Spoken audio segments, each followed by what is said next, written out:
একটা মেয়েকে জিজ্ঞেস করা হয়েছিল বিয়ের আগে আর পরের মধ্যে পার্থক্য কি।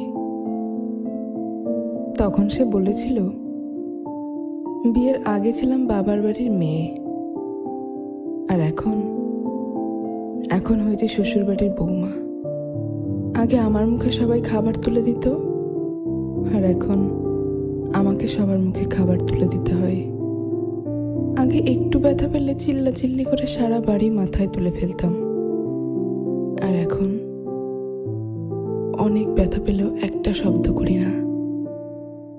আগে হাসার জন্য মা বকতো, আর এখন কাঁদতে গেলেও ভয় হয়।